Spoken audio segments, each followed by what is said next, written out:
প্ৰিয়সকল, বাইবেলে কৈছে আমাৰ শত্ৰু ছয়তানে গুজৰি থকা সিংহৰ দৰে কাক ফালি খাওঁ বুলি খাপ পিটি ৰৈ থাকে। তাৰ কেৱল এটাই আশা, ঈশ্বৰৰ সৈতে থকা আপোনাৰ সহভাগিতাক, আপোনাৰ শান্তিক, মিলাপ্ৰীতিক দূৰ কৰিব লাগে। কাৰণ যেতিয়ালৈকে আপোনাৰ কানেকশ্যন ঈশ্বৰৰ সৈতে আছে তেতিয়ালৈকে সি একো কৰিব নোৱাৰে। ঈশ্বৰৰ সৈতে আপোনাৰ কানেকশ্যন থাকিলে আপুনি আনন্দেৰে থাকিব, শান্তিৰে থাকিব, সমৃদ্ধিৰে সৈতে চলিব, সকলো আশীৰ্বাদৰ অভিজ্ঞতা পাব। ছয়তানে ইয়াক কোনোপধ্যেই পচন্দ নকৰে। সেইকাৰণে সি কি কৰে? ঈশ্বৰৰ সৈতে থকা আপোনাৰ মিলাপ্ৰীতিক, ঈশ্বৰৰ সৈতে লাগি থকা আপোনাৰ অদ্ভুত সম্বন্ধক দূৰ কৰিবলৈ চেষ্টা কৰে। আৰু এইদৰে দূৰ কৰাৰ প্ৰক্ৰিয়াত সাধাৰণতে ছয়তানে কি ব্যৱহাৰ কৰে জানেনে? আকৰ্ষণ। যিহৰ প্ৰতি আপুনি আকৰ্ষিত হয় তাকেই সি ব্যৱহাৰ কৰিব। আজি মই পোনে পোনে এটা প্ৰশ্ন সুধিছোঁ, আপুনি বেলেগ একো নাভাবিব। আজি আপুনি যি পাপ কৰি আছে, আজি আপুনি যি পাপৰ দাস হৈ আছে, যি পাপৰ ওপৰত আপুনি জয় হ'ব পৰা নাই, যি পাপে আপোনাক বাৰে বাৰে পেলাই দিয়ে আৰু পাপত আপোনাক ডুবাই ৰাখে, সেই পাপক ছয়তানে আপোনাত সুমুৱাবলৈ কি ব্যৱহাৰ কৰিছিল? সৌন্দৰ্য নহয়নে? আপোনাৰ পচন্দৰ বিষয়টো নহয়নে? আপোনাৰ চকুৰ কাৰণে আকৰ্ষণীয়টোকেই নহয়নে? নাজানো পাপ কিয় দূৰৰ পৰা চালে আকৰ্ষণীয় দেখা যায়, কিন্তু পাপ কৰাৰ পাছত সেই পাপে আপোনাৰ জীৱনলৈ অন্ধকাৰ লৈ আহে। ছয়তানে আপোনাৰ জীৱনত কি কৰে জানেনে? প্ৰথমে আপোনাৰ দ্বাৰা পাপ কৰাব, তাৰ পাছত ক'ব সেয়া ভুল নহয়, সেইটো বেয়া নহয়, পাপো নহয়, এই বুলি কৈ সি আপোনাক ভ্ৰমিত কৰিবলৈ চেষ্টা কৰে। আৰু অৱশেষত আপুনি তাৰ কথা শুনি যদি পাপ কৰি পেলায়, তেতিয়া সি কি কয়? ছি ছি দুষ্ট ব্যক্তি, তুমি এনেকুৱা পাপ কৰিব লাগিছিলনে? তোমাৰ নিচিনাই এই পাপ কৰিব লাগিছিলনে? তোমাৰ নিচিনাই এইদৰে ক'ব লাগিছিলনে? তোমাৰ নিচিনাই এইদৰে ব্যৱহাৰ কৰিব লাগিছিলনে? তোমাৰ নিচিনাই এনেকুৱা বেয়া কাম কৰিব লাগিছিলনে? প্ৰভুৰ দৃষ্টিত তুমি কিমান নিজ কাম কৰিলা জানানে? এই বুলি নিন্দা কোনে কৰে? ছয়তানেই কৰে। উৎসাহিত কৰোতাও সিয়েই, পতনো সিয়েই কৰায়, তাৰ পাছত আপোনাক দোষী কৰাজনো সিয়েই। তাৰ উদ্দেশ্যই হৈছে আপোনাক নৰকলৈ লৈ যাব লাগে। প্ৰিয়সকল, মই সুধিছোঁ, সেইটো কি যি হওক আপোনাৰ আগত টোপ হিচাপে দি আপোনাক অধীন কৰিবলৈ চেষ্টা কৰি আছে? সাধাৰণতে আমি যেতিয়া বাৰ্তা শুনো বা আপোনাৰ সেৱক বা পাষ্টৰে অদ্ভুত বাৰ্তা যেতিয়া দিয়ে আৰু সেই বাৰ্তাৰ দ্বাৰা যেতিয়া আপুনি জাগৃত হৈ যায়, আমি সঁচাকৈয়ে জাগৃত হৈ কওঁ, প্ৰভু এতিয়া চাওক পিতৃ, এতিয়াৰ পৰা মই এইদৰে চলিম, সেইদৰে চলিম, এই বুলি সিদ্ধান্ত কৰে। প্ৰভু এতিয়াৰ পৰা চাওক মই এলিয়াৰ দৰে জ্বলনেৰে সৈতে চলিম, পৌলৰ দৰে জাগৃত হৈ চলিম প্ৰভু। প্ৰাৰ্থনাত আমি এই বুলি কৈ দিওঁ আৰু সিদ্ধান্ত কৰোঁ। এইদৰে সিদ্ধান্ত লৈ আমি যেতিয়া উৎসাহিত হৈ পৰোঁ তেতিয়া ছয়তানে দেখে, কয় প্ৰথমে তুমি চাৰ্চৰ পৰা ওলোৱাচোন। কি? প্ৰথমে চাৰ্চৰ পৰা ওলোৱাচোন। কিয়, কি কাৰণে? তুমি কি ক'ব বিচাৰিছা, কি সিদ্ধান্ত কৰিব বিচাৰিছা, সেই সকলো চাৰ্চত লৈ লোৱা, একো কথা নাই। চাৰ্চৰ পৰা তুমি ওলোৱাচোন। তোমাৰ আগত কি ৰাখিলে তুমি নত হৈ যাবা, অধীন হৈ যাবা, তাক ভালদৰে মই জানো। প্ৰিয় ভাই ভনীসকল, আপোনাৰ বিষয়ে, মোৰ বিষয়ে, আমাৰ সকলোৰে বিষয়ে আমাতকৈও যিয়ে বেছি ভালদৰে জানে সেইটো ছয়তান। সি ভালদৰে জানে। কি জানে? আমাৰ দুৰ্বলতা কি, আমাৰ জীৱনত আমি কি বিষয়ত দুৰ্বল, সি ভালদৰে জানে। সেইকাৰণে সেই এৰিয়াটোলৈ নি আপোনাক নত কৰিবলৈ চেষ্টা কৰে। সেই কাৰণেইতো অন্য সকলো বিষয়ত আপুনি যিমানেই বলৱান নহওক কিয়, সেই বিষয়টোত আহি আপুনি শিৰ নত কৰি দিয়ে নহয়। অন্য বিষয়ত আপুনি যিমানেই আত্মিক যেন নেদেখুৱাওক কিয়, সেই এৰিয়াটোত গৈ পোৱাৰ পাছত সেই বিষয়টোত আপুনি আহি নত হৈ যায় নহয়। কিয় নত হৈ যায়? ছয়তানে ভালদৰে জানে আপোনাৰ আগলৈ কি আনিলে আপুনি নত হৈ যাব। এইদৰে কোৱা হয়, সাপ ধৰোতাসকলে সাপক সহজতে অধীন কৰি ল'বলৈ এডাল শিপা হাতত লয়। আমি সাপ দেখিলেই ভয় খাই যাওঁ, তাৰ নেজডাল দেখিলেও আমি ভয় খাই যাওঁ। কিন্তু তাৰ নেজডাল দেখিয়েই ভয় খোৱা আমিবোৰে ঘৰত সাপ দেখিলে আমি সাপ ধৰা মানুহ মাতোঁ। সেই সাপ ধৰা মানুহটোক মাতি আনি চাওক তাতেই সোমাই আছে এই বুলি ক'লে সেই মানুহজনে যেতিয়া সাপটো বাহিৰলৈ উলিয়াই আনে সি ফুচফুচাই থাকে। সি ফুচফুচাই থাকে, ফুচফুচাই থাকে। মানুহজনৰ হাতত এডাল শিপা থাকে। সেই শিপাডাল তেওঁ হাতত ধৰি এইদৰে তাক দেখুৱাই থাকে। ফুচফুচাই থকা সাপটোক সেই শিপাডাল দেখুৱালে ফুচফুচাই থকা সেই সাপে ফুচফুচাই থকা সাপটোৱে ফুচফুচাই থকা সেই সাপে সেই শিপাডাল দেখুওৱাৰ লগে লগেই বাছ ফুচফুচাবলৈ এৰি শিৰ নত কৰি দিয়ে। কি কাৰণে? সেই সাপডালে কেনেদৰে ফুচফুচাই নিজৰ খং ক্ৰোধক দেখুৱাই সেই খং সেই ক্ৰোধক শান্ত কৰোতা দৰৱ এওঁৰ হাতত আছিল। আমিও চাৰ্চত যিমানেই লাগিলে ফুচফুচাওঁ শয়তানে কয় তুমি বাহিৰলৈ আহা, মোৰ ওচৰত আছে নহয়। তোমাক কি দেখুৱালে তোমাৰ এই আত্মিকতা আৰু তোমাৰ উৎসাহ আৰু উদ্দীপনা আৰু এই আৱেগ, কি দেখুৱালে এই সকলোবোৰকে এৰি তুমি মোৰ পাছত আহি যাবা?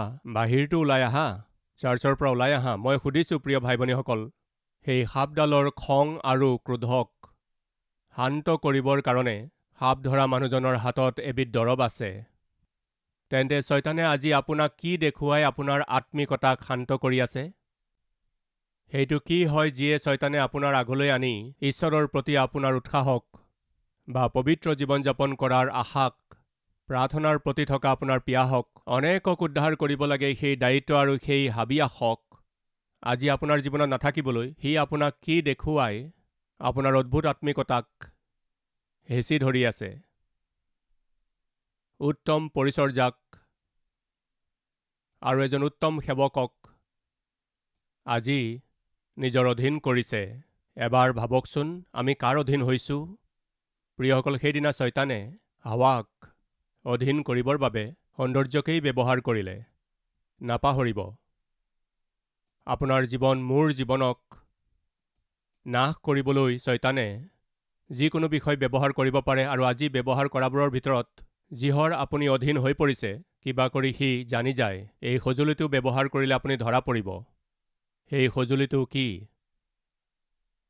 সেই বিষয়ে যদি আমি প্ৰভুৰ আগত অনুতাপ নকৰোঁ, আন সকলো বিষয়ত মই ঠিক আছোঁ প্ৰভু, কিন্তু এটা বিষয়ত মই পৰি আছোঁ। সেই এটা পৰীক্ষা শয়তানে মোৰ আগলৈ অনাত মই অধীন হৈ পৰিছোঁ। সেই এৰিয়ালৈ গ'লেই মই পাপত পৰি যাওঁ। সেই ব্যক্তিজনৰ সৈতে কথা পাতিলেই মই পাপত পৰি যাওঁ। সেই টিভি চেনেল অন কৰিলেই হৈ গ'ল, সেই চেনেল চালেই হ'ল, সেই ইউটিউবলৈ গ'লেই হৈ গ'ল, বাছ সেই ৱেবছাইটলৈ গ'লেই হ'ল। মই শয়তানৰ অধীন হৈ পৰোঁ, ধৰা পৰোঁ। মই সেই ঘৰলৈ গ'লেই হৈ গ'ল, পাপত পৰি যাওঁ। এয়া কি? ক'ত আছে সেয়া? নিশ্চয় আজি আমি তাৰ ওপৰত জয় হ'ব লাগিব। যদিহে নহওঁ, নিশ্চয় তাৰ মূল্য পৰিশোধ কৰিব লাগিব। বাইবেলে কৈছে পাপৰ বেচ মৃত্যু। তাৰ পাছত মানুহ পোনে পোনে নৰকলৈ যায়। জানি বুজি আপুনি যি পাপ আৰু ভুল কৰে তাৰ দণ্ড পাব। কিন্তু শয়তানে কি বুলি কয় জানেনে? দণ্ড নাই বুলি কয়। সৰ্বপ্ৰথমে হাৱাক পেলাবৰ বাবে, আদমক পেলাবৰ বাবে শয়তানে যি ষড়যন্ত্ৰ ৰচনা কৰিলে সেয়া হৈছে সৌন্দৰ্য। আৰু দ্বিতীয়টো ষড়যন্ত্ৰ কি আছিল চাওঁ আহক। ৩ অধ্যায়ৰ ১ম পদ। ঈশ্বৰ জিহুৱাই নিৰ্মাণ কৰা সকলো বনৰীয়া জন্তুৰ মাজত সৰ্প অতি টেঙৰ আছিল। সি নাৰীগৰাকীক ক'লে, বাৰীৰ কোনো গছৰ ফল তোমালোকে নেখাবা বুলি। হেল্ল' হাৱা, তোমাক এটা কথা ক'বলৈ আছে। কি কোৱাচোন? সেয়া সঁচানে বাৰু? কি কথা? ঈশ্বৰে গছৰ কোনো ফল খাবলৈ তোমালোকক মানা কৰিছে নেকি? সঁচাইনে? হয়, মানা কৰিছে। সেই ফলটো খালেই তুমি মৰি যাবা বুলি কৈছে নেকি? হয়, কৈছে। তোমালোকে জানানে কি সেইটো মিছা কথা? সেইটো কি? সেইটো মিছা কথা। কি ঈশ্বৰে যি কৈছে সেয়া সঁচা নহয়? ঈশ্বৰে যে কৈছিল সেই ফলটো খালেই আমি মৰি যাম, সেইটো মিছা কথা নেকি? আৰে পাগলী, সেইটো সঁচা কথা নহয়। তেন্তে এইবুলি কিয় ক'লে? তাকেই মই কৈ আছোঁ। ঈশ্বৰে যি বুলি কৈছিল সেয়া সঁচা নহয়। কিমান যে ভয়ানক কথা হয়। ছয়তানে সৰ্বপ্ৰথমে মানুহৰ পতন কৰিবৰ কাৰণে যি ব্যৱহাৰ কৰিছিল, সেই ষড়যন্ত্ৰ যদি এটা সৌন্দৰ্য হয়, দ্বিতীয়টো হৈছে সন্দেহ। কাৰ ওপৰত সন্দেহ? যিজন ঈশ্বৰে মানুহক নিৰ্মাণ কৰিলে, সেই মানুহৰ মনতেই ঈশ্বৰৰ প্ৰতি ছয়তানে কি উৎপন্ন কৰি আছে? সন্দেহ উৎপন্ন কৰি আছে। তুমি বিশ্বাস কৰা তেওঁক? তেওঁৰ বাক্যত বিশ্বাস কৰিছা? তুমি পাগল। তেওঁ কোৱা কথাবোৰ সঁচা নহয়। কিমান যে ভয়ানক কথা। আজি ছয়তানে মানুহক ইমানেই নিজৰ অধীন কৰি লৈ আছে যে ঈশ্বৰৰ ওপৰতেই ভৰসা ৰাখিব নোৱাৰা বিধৰ কৰিছে। এয়া সঁচা নহয়নে বাৰু? আচলতে আজি কিমানে বাৰু ঈশ্বৰ নাই বুলি কোৱা লোক নাইনে? এই কথা তেওঁলোকে কিয় কৈ আছে? বিশ্বাস নাই। কাৰ ওপৰত বিশ্বাস নাই? মানুহক নিৰ্মাণ কৰা ঈশ্বৰৰ ওপৰতেই থকা বিশ্বাসক ছয়তানে দূৰ কৰি আছে। এই লোকসকল, যিসকল আত্মিক নহয়, যিবোৰ আপোন নহয়, যাৰ অন্তৰত ঈশ্বৰৰ প্ৰতি বিশ্বাস নাই, তেওঁলোকে ঈশ্বৰক বিশ্বাস কৰিব নোৱাৰা বিধৰ কৰি পেলালে। সেইকাৰণে ঈশ্বৰ নাই বুলি কৈছে। কিমান যে ভয়ানক কথা। এতিয়া মোৰ চকুৰ আগত এই পুস্তকখন আছে। এই পুস্তকখন বনোৱা লোক আছেন নাই বাৰু? নিশ্চয় আছে। এই যে সৰু ঘড়ীটো, এই ঘড়ীটো নিৰ্মাণ কৰোঁতা কোনোবা আছেন নাই কওক? এইটো কমন চেঞ্চ নহয়নে? হয়। মোৰ হাতত এটা ৱাটছ আছে আৰু এই ৱাটছটো বনোৱা লোক কোনোবা আছেন নাই কওক? আছে। এই ব্লেজাৰটো যে মই পিন্ধি আছোঁ, এই ব্লেজাৰটো তৈয়াৰ কৰোঁতা বনোৱা লোক কোনোবা আছেনে নাই কওকচোন? আছে। আপোনাৰ চকুৰ আগত যি যি বস্তু দেখা পোৱা গৈ আছে, দেখা গৈছে যদি তাক বনোৱা লোক কোনোবা নহয় কোনোবা আছে, সেইকাৰণে দেখা গৈছে। ইমান কমন চেঞ্চ ৰখা সেই মানুহ, আপুনি যদি আছে, আপোনাক নিৰ্মাণ কৰোঁতা কোনোবা আছে? মই সেই কথা নামানো। এতিয়া কি ক'ব কওকচোন? ইয়াক কি ক'ব জানেনে? বাইবেলত লিখা আছে, অজ্ঞানে ক'লে যে, কি ক'লে? ঈশ্বৰ বুলি কোনো নাই। প্ৰিয়সকল শুনক, আজি আমাৰ মাজত কোনোবা আছে নেকি? আপোনাৰ চকুৰ আগত ৰখা সকলো বস্তু ৰচনা কৰা হৈছে আৰু তাক ৰচনা কৰা কোনোবা লোক আছে বুলি আপুনি মানে, কিন্তু আপোনাক ৰচনা কৰাজন নাই বুলি কৈছে। ইয়াতকৈ ডাঙৰ মূৰ্খতা কি হ'ব পাৰে? এয়া ঈশ্বৰ নাই বুলি কোৱা লোকসকল। কিন্তু আজি আমি সকলোৱে স্বীকাৰ কৰোঁ যে ঈশ্বৰ আছে। ঈশ্বৰ আছে বুলি আমি বিশ্বাস কৰোঁ। কিন্তু ছয়তানে কি কৰে জানে? আমি যিহৰ ওপৰত বিশ্বাস কৰোঁ আৰু মানো, সেই ঈশ্বৰৰ প্ৰতি আমাৰ মনলৈ সন্দেহ লৈ আহে, শত্ৰুতা লৈ আহে, মনলৈ অবিশ্বাস লৈ আহে।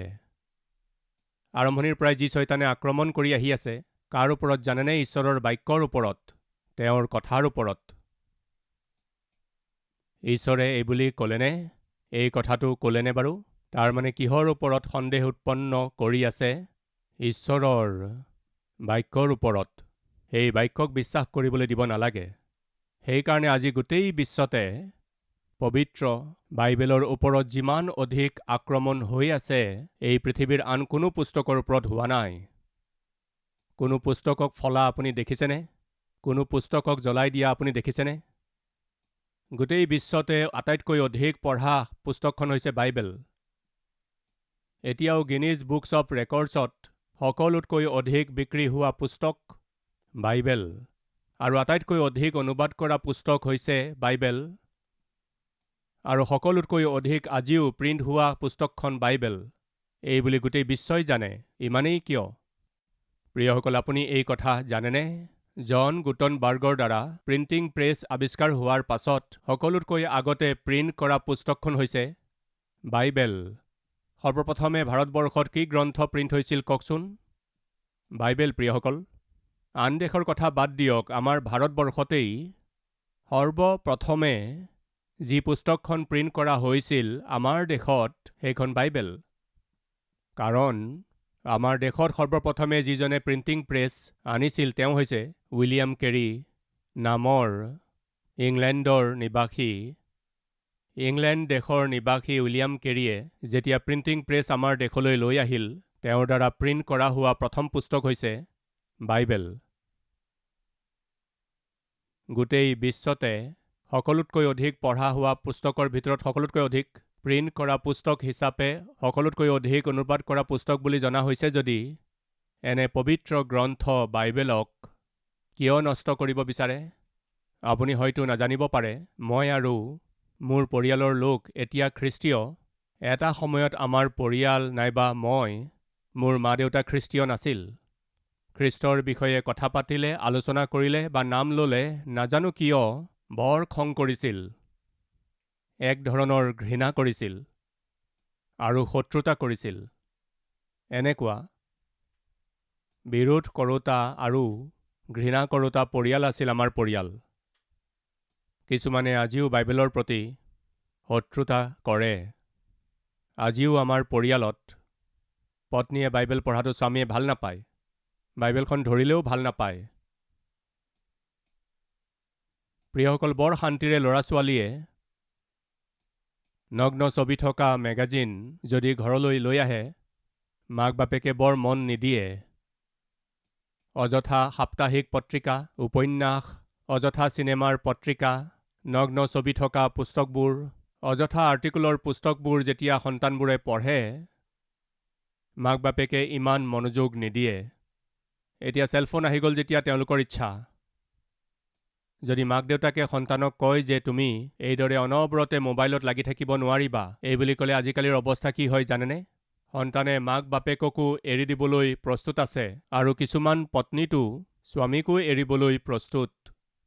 আপুনি বেয়া নাপাব প্ৰিয় ভাই ভনীসকল, মই এটা প্ৰশ্ন কৰিছোঁ, পত্নী লাগে নে চেলফোন লাগে? কি মনোনীত কৰিব আপুনি? প্ৰিয় ভনী, মই আপোনাক সুধিছোঁ, আপোনাক চেলফোন লাগে নে স্বামীক লাগে? মানুহক দেখুৱাই আপুনি স্বামী বুলি ক'লেও স্বামীৰ অবিহনে থাকিব পাৰোঁ, কিন্তু চেলফোনৰ অবিহনে মই চলিব নোৱাৰিম মহোদয়।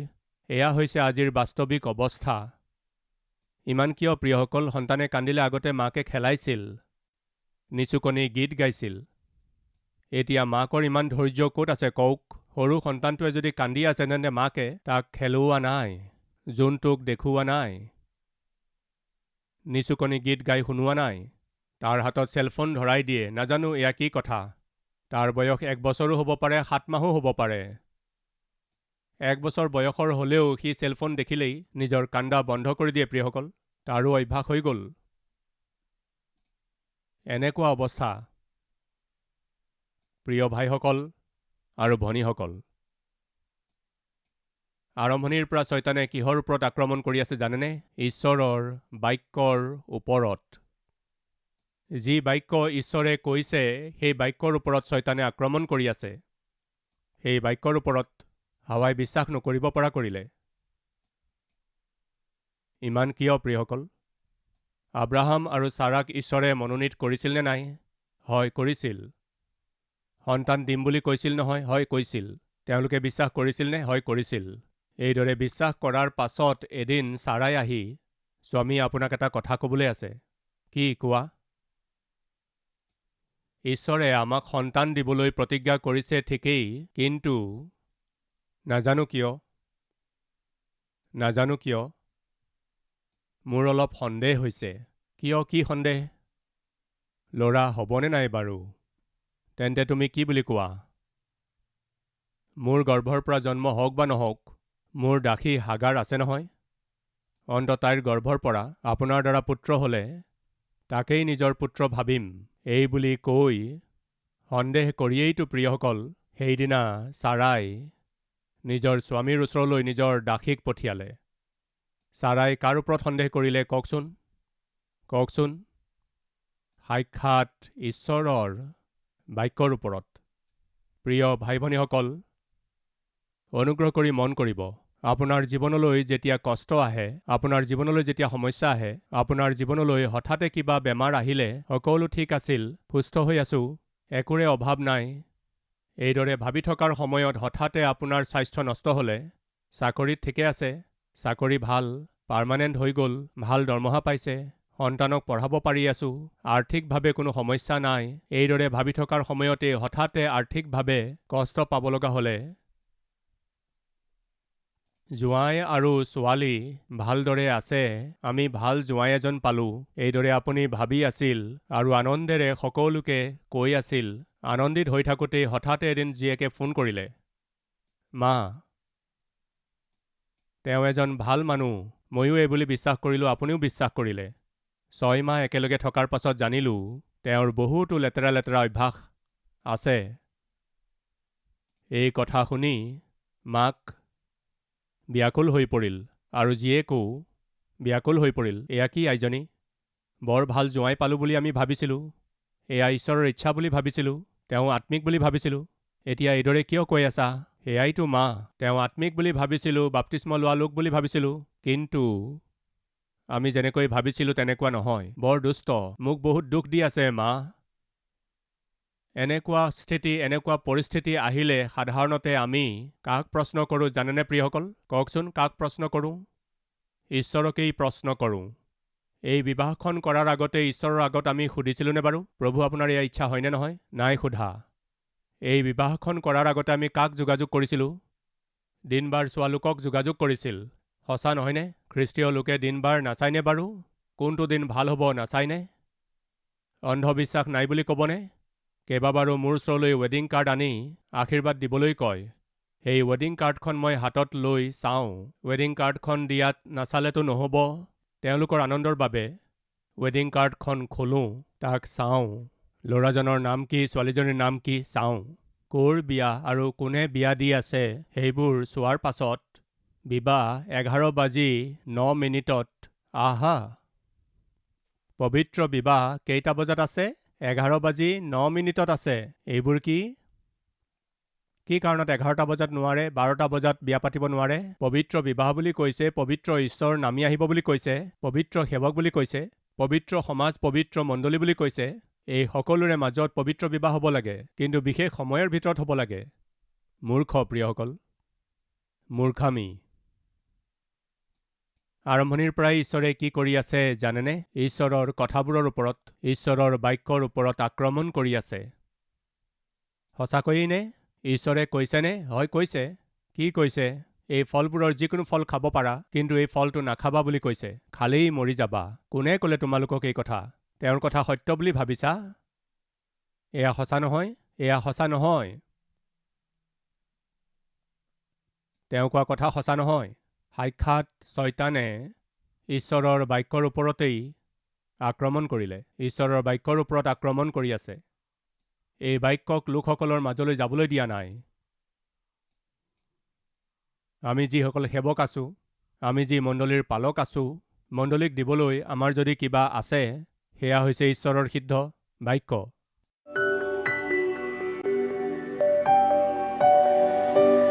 মহান পবিত্ৰ প্ৰেমময় পিতৃ ঈশ্বৰ, অতি স্পষ্ট আৰু পোনে পোনে আদিপুস্তক 3 অধ্যায়ৰ পৰা 6000 বছৰ আগতে এডেন বাগিচাত সংঘটিত ঘটনাটো স্পষ্টৰূপে আপুনি আমাক দেখুৱালে। সিঁচি দিয়া হোৱা এই বাৰ্তা প্ৰত্যেকৰে জীৱনত সফল হ'ব লাগে পিতৃ। সৌন্দৰ্যক আধাৰ কৰি লৈ সেইদিনা আত্মিকতাক ধ্বংস কৰি পেলাইছিল সেই ছয়তানে, সন্দেহ উৎপন্ন কৰালে। আপোনাৰ বাক্যৰ ওপৰতে সন্দেহ, তাৰ ওপৰত বিশ্বাস কৰিবলৈ নিদিলে। পিতৃ, আজিও আপোনাৰ বাক্যত বিশ্বাস কৰিবলৈ দিয়া নাই, আপোনাৰ বাক্য শুনিবলৈ দিয়া নাই, আপোনাৰ বাক্য পঢ়িবলৈ দিয়া নাই, আপোনাৰ বাক্য প্ৰচাৰ কৰিবলৈ দিয়া নাই। পিতৃ, এনেকুৱা অৱস্থা আৰু পৰিস্থিতিৰ পৰা আমাক মুক্ত কৰক। সিঁচি দিয়া হোৱা এই বাক্যক বিশ্বাস কৰি আপোনাৰ বাধ্য হৈ এতিয়াৰ পৰা এজন ভাল আৰু এজন বিশ্বাসযোগ্য বিশ্বাসী হিচাপে চলিব লাগে, এই বুলি ভাবি যিসকলে নিজৰ জীৱন আপোনাক সোধাই দিছে, সেই সকলোকে আশীৰ্বাদ কৰক, অপবিত্ৰতাৰ পৰা মুক্ত কৰক, অদ্ভুত আত্মিক ব্যক্তি কৰি আশীৰ্বাদ কৰক। যীশুৰ নামত মাগিছোঁ পিতৃ, আমেন।